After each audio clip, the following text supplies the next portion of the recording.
Welcome to my channel, your channel, our channel, Leading Sunrise. At meron nga tayong bagong aalagaan. Ang kapartner ni Lucky, isa siyang British Longhair. So 2 months pa lang siya, kararating lang niya. At meron na rin siyang gamit dito, meron na rin siyang kulungan. So ito yung kanyang kulungan, meron siyang pang ilalim hanggang second or third level siya. Meron na rin siyang liter. So, eto si Lucky. Nakatingin na rin siya dito sa bagong kaibigan niya. So, yung aming bagong kitten ay babae. So, magiging mate nitong si Lucky.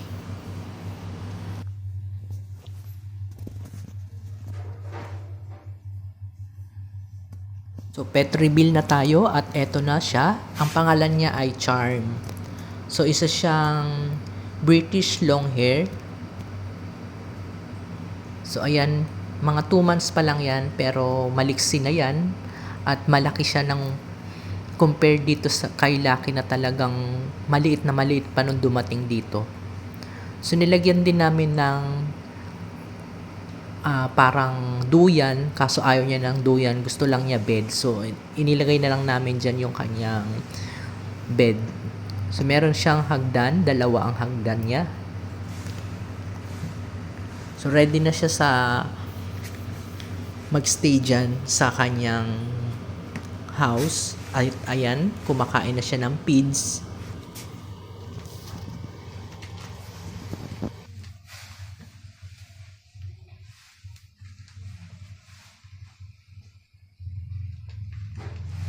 So, habang binibidyohan ko si Charm, andito lang si Lucky, hindi siya lumalabas at hindi rin siya makulit. Parang binabantayan niya lagi ito. Kumbaga, ito yung kanyang pinaka-latest na inaabangan. So, pinagtagpo din namin sila ng hindi sa kulungan. Pero itong bago nga ay medyo hindi pa siya friendly dahil bago nga lang sila. Etong si Lucky naman ay friendly naman yan kahit anong pusa. Kinikilala niya at kinikilatis. At dahil nga ito ay bagong dating, so kailangan muna naming obserbahan para makaligtas sa anumang sakit na dala. Kumbaga sa mga fish, kailangan mo muna siyang isettle sa isang aquarium bago mo isama sa mga old na nakalagay na sa aquarium. So ayan na, andito lang si Lucky. Yan, pa-relax lang siya. Samantalang itong isa ay kumakain na. So magkaiba talagang kanilang food dahil ito ay adult na at yung isa naman ay feeds pa lang dahil maliit pa siya. So, antayin lang natin siyang matapos kumain. Pero inaamoy-amoy din ni Lucky yung kanyang food dahil medyo strong ang pang-amoy or strong yung fish na kanyang kinakain.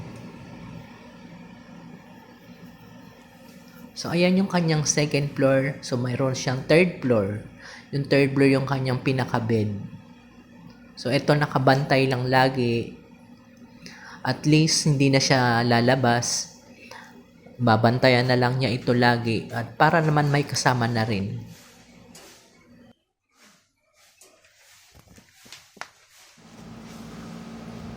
Oops, ang bilis. Andyan na agad siya sa kanyang liter after ng kanyang pagkain. Dinner na pala, by the way. At ito ay nakakain na rin. So, pa-relax na lang yan. Maglalaro na lang yan. Ito naman ay magsi-CR pa lang. And then, patulog na rin yan.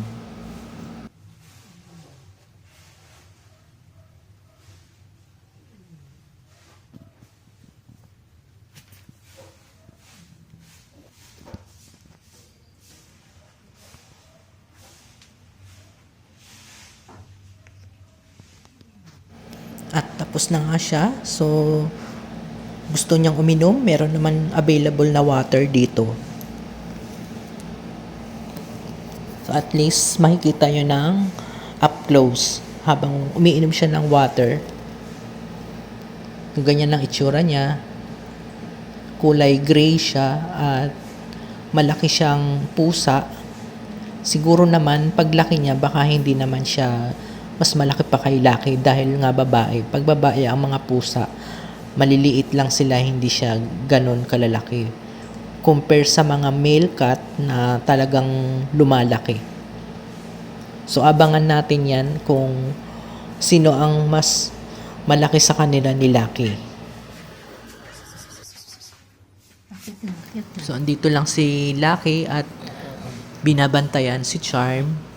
At nanghihingi na rin ito ng pagkain, baka nakaamoy kasi ng pagkain. So binigyan ko na lang ng food para kumain na rin at mabusog. So kakain na ngayon si Lucky. So dyan siya kumakain sa may hagdan.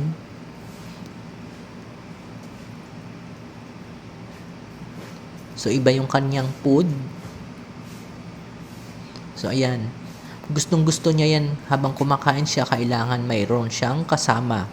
Hindi yan kakain kapag hindi siya binabantayan. Pero hindi naman namin sinanay para nga makakain ng maayos kahit hindi na binabantayan. At eto naman si Charm, nag-prepare na para sa kanyang pag-sleep. At ayan, nasa bed na siya.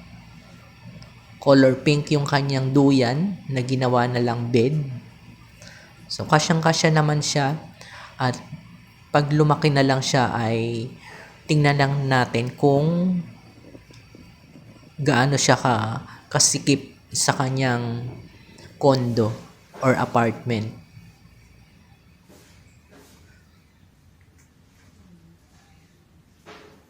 At habang maliit pa nga siya ay sinasanay na namin siyang maging maamo at maging friend niya si Lucky, pati na rin yung aming mga poodle. Makukulit yung aming poodle kaya kailangan pa nila ng konting tiis.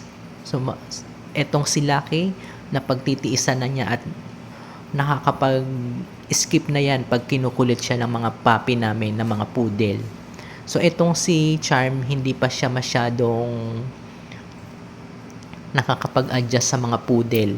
Hindi pa niya masyadong friend yung aming mga poodle. Pero ito, pag pinakawalan mo siya, ang bilis tumakbo at playful pa nga dahil kitten pa.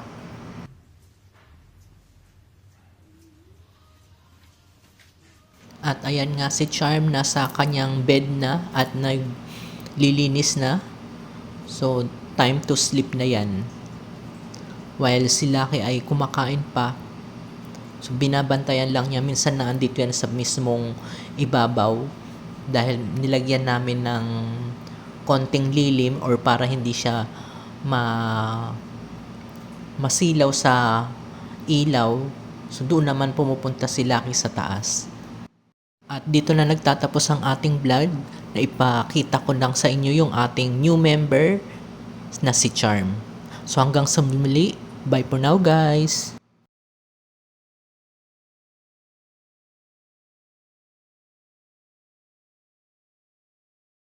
Please like, share, subscribe to our channel and click the notification bell para updated kayo sa ating mga videos. Thank you for watching!